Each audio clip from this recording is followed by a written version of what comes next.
Nëse akti për demokracinë dhe progresin e Ballkanit Perëndimor kalon në Kongresin dhe Senatin Amerikan, në të gjitha komisionet përkatëse dhe në fund merr dhe miratimin e presidentit Donald Trump, Shtetet e Bashkuara do të miratojnë një ligj që i detyron që politika e tyre e jashtme të mos mbështesë shkëmbimin e territoreve, ndarjen apo çdo formë tjetër të rikthimit të kufive mbi baza etnike mes Kosovës dhe Serbisë apo kudo tjetër në Ballkanin Perëndimor, përfshirë për shembull shkëputjen e Republikës Srpska.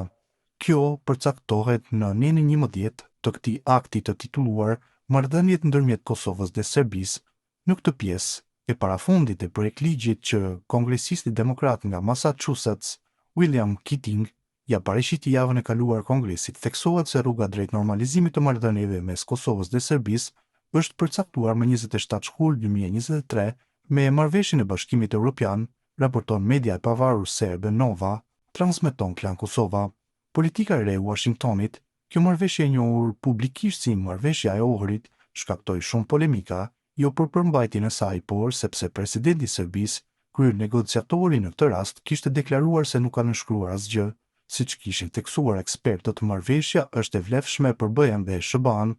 edhe pa nënshkrim formal. Në projektligj theksohet se Kosova dhe Serbia duhet të bëjnë përparim të menjëhershëm në zbatimin e marrëveshjes. Kur kjo të ndodh, akti propozon zhvillimin e bisedimeve dypalëshme mes Kosovës dhe Serbisë, nisma konkrete për forcimin e tregtisë dhe investimeve në të dyja vendet dhe vazhdimin e mbështetjes amerikane për arritjen e një marrëveshje përfundimtare gjithëpërfshirëse bazuar në njohje reciproke. Pjesa që ndalon vizatimin e kufive në Ballkanin Perëndimor fillon në deklaratën. Politika e Qeverisë së Shteteve të Bashkuara është të mos zbatojë asnjë politikë që mbështet shkëmbimin e territoreve, ndarjen apo çdo formë tjetër të rishikimit të kufive mbi baza etnike në Ballkanin Perëndimor si mënyrë për të zgjidhur mosmarrëveshjet midis shteteve të rajonit. Në vijim thuhet se autoritetet amerikane përkundrazi do të mbështesin demokracinë në këto vende si mënyrë për të parandaluar rikthimin e konflikteve etnike që dikur kanë karakterizuar rajonin. Çka thot saksioni 11 që flet specifikisht për marrëdhëniet midis Kosovës dhe Serbisë? Ndjenja e Kongresit është ndjenja e Kongresit që marrëveshja mbi rrugën drejt normalizimit të marrëdhënieve, e cila u miratua në Kosovë dhe Serbi më 27 shkurt 2023 me lehtësimin e Bashkimit Evropian, është një hap pozitiv përpara në avancimin e normalizimit midis dy vendeve. Së dyti, Serbia dhe Kosova duhet të kërkojnë të bëjnë përparime të menjëhershme në aneksin e zbatimit të marrëveshjes së